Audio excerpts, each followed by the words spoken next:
Appalachia, a word that evokes a whole passel of reactions.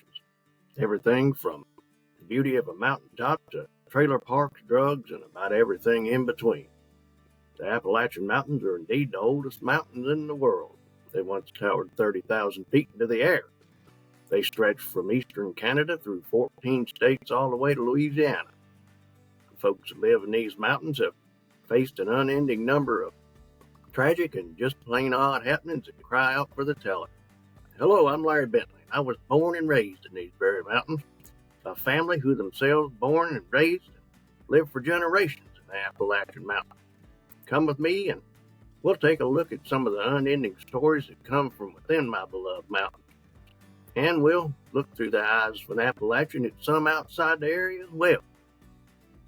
Welcome to Season 5 of Appalachian Murder, Mystery, and Legend. Howdy, my good friends. I hope you're doing well today. As good as I am anyway. If I was any better, I'd have to be twins. But on Wednesday, May 27th of 1998, a farmer in Branchville, South Carolina was out in the field early in the morning, just doing what farmers do.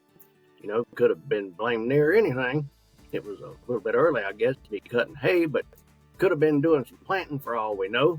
Whatever he was doing, he came across a body stretched out right there in the middle of his field.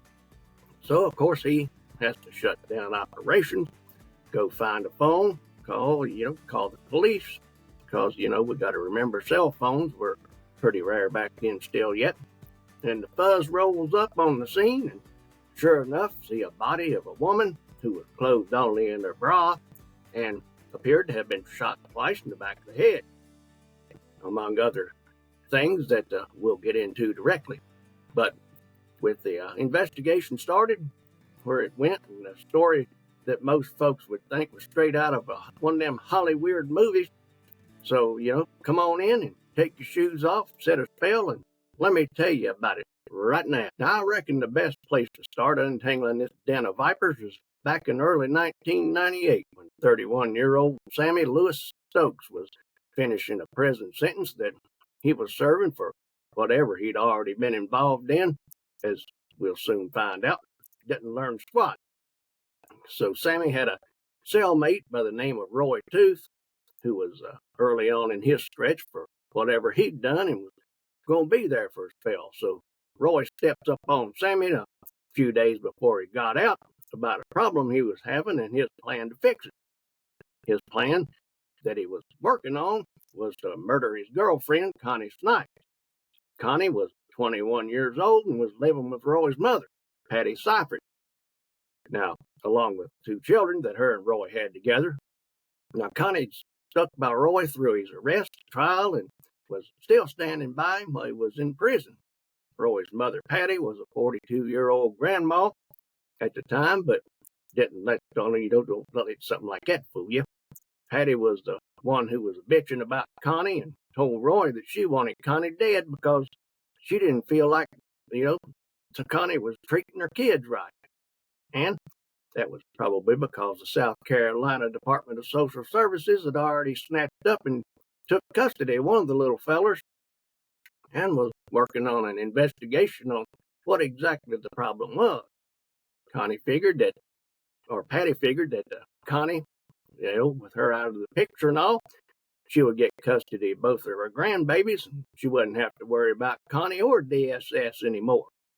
I do realize that dealing with DSS would be a royal pain in the hindquarters, and Grandma might have been right about the treatment of the children because DSS just don't crawl up out of the woodwork for nothing, but I would guess that murder might just be a scotch over the edge and make things worse. But when you're already a household that's known to stretch the law past its snapping point, you go with what you know because it's only illegal if you get caught. So Grandma decides to come up with a plan. Since her son Roy's incarcerated, she talks it over with him. She wondered if, since he's already in the big house and all, maybe he'd know somebody that would be willing to off Connie at the cost of around $2,000.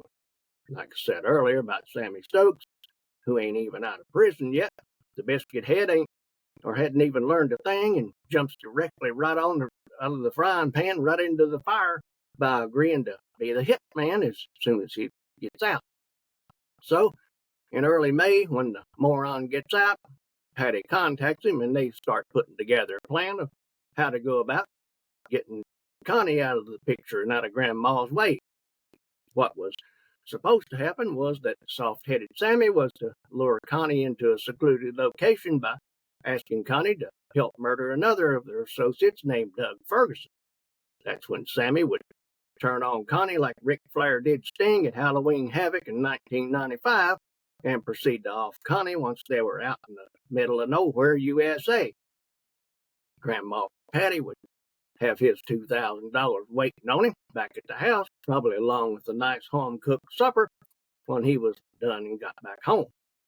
Finally, the time come on March 22nd, 1998, when Patty told Sammy, "Today's the day that Connie's got to be moving out," if you know what I mean. So at 9:30 that night, Patty and Connie, they get into Granny's car. Of course, the story is that they're go out and they got Doug tied up in the woods and we're going to have to go out there and off him. And being that crime seemed to run through the family or the whole household there like water does, Connie agreed to jump right in and help out. Apparently, she wasn't one to shirk on the chores and that needed doing around the house, including the pest control. On the way over to off Doug, they swing by the pawn shop and pick up Sammy the Temu Hitman. And the three of them ride on out to Branchville, where they pick up a man named Norris Martin. Now, Norris was a childhood friend of Sammy's and was known by the local folks to have a little bit of an intellectual disability. Over the years, he'd become attached to Sammy, kind of like a big brother. My first thought was that they're picking up somebody and to try to hang it all on in case things go sideways. Now, after they picked up Norris, the carload of vipers drive down to a dirt road in the middle of nowhere, but still in Branchville, where they could just park. And that's what they did. Now, Grandma Patty figured she'd stay in the car, probably thinking that she'd have some type of plausible deniability if the wheels come off the Cadillac of a plan.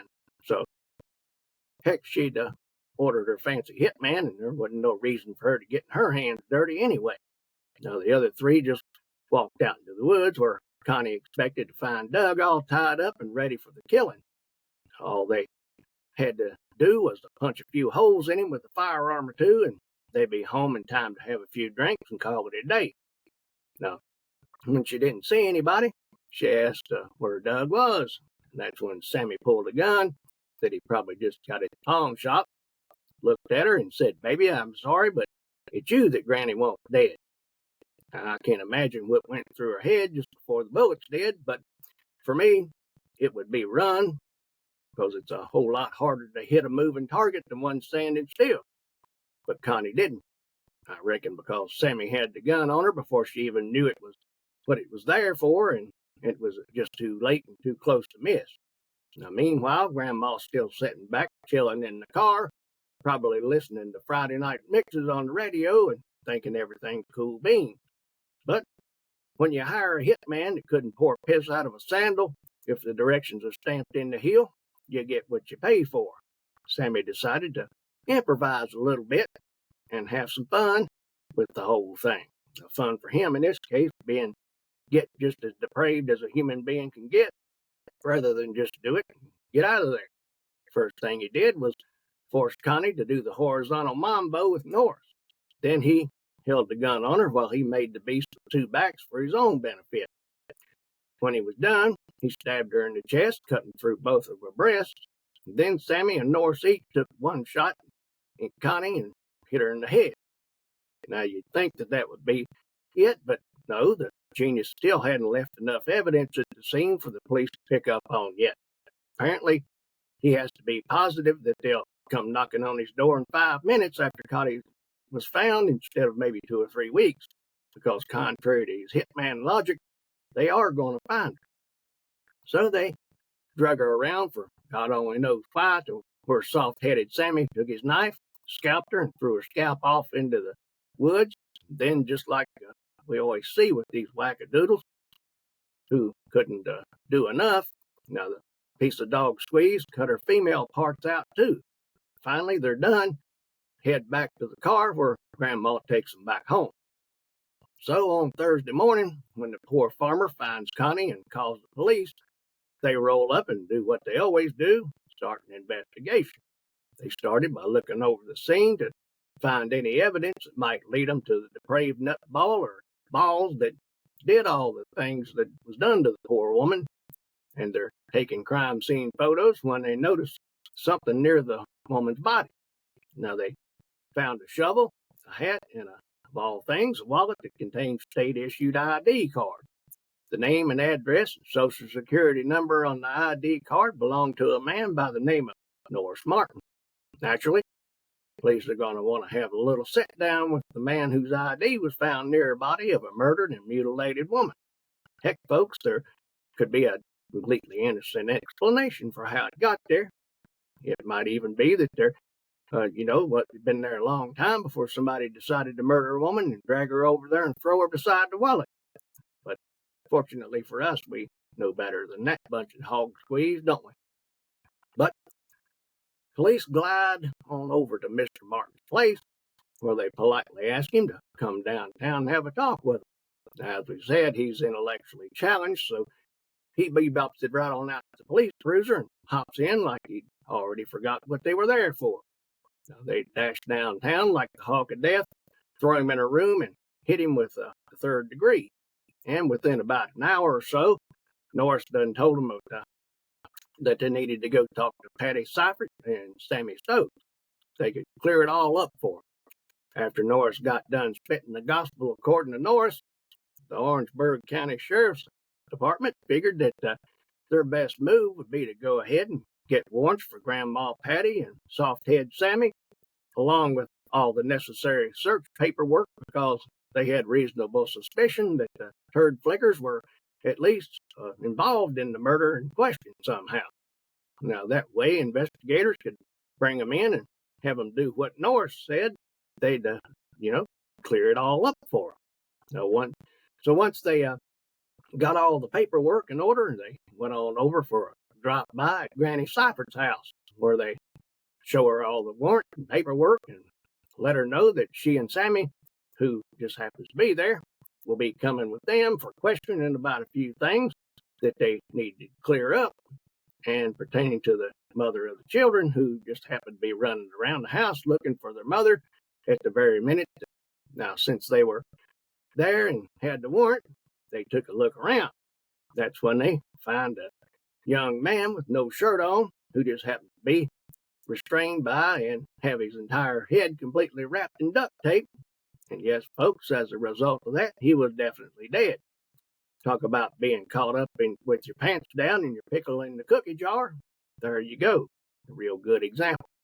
Now, as you might guess, police have a few more questions now than they did to start with. So Grandma and Sammy were fitted with the bracelets that dragged them downtown.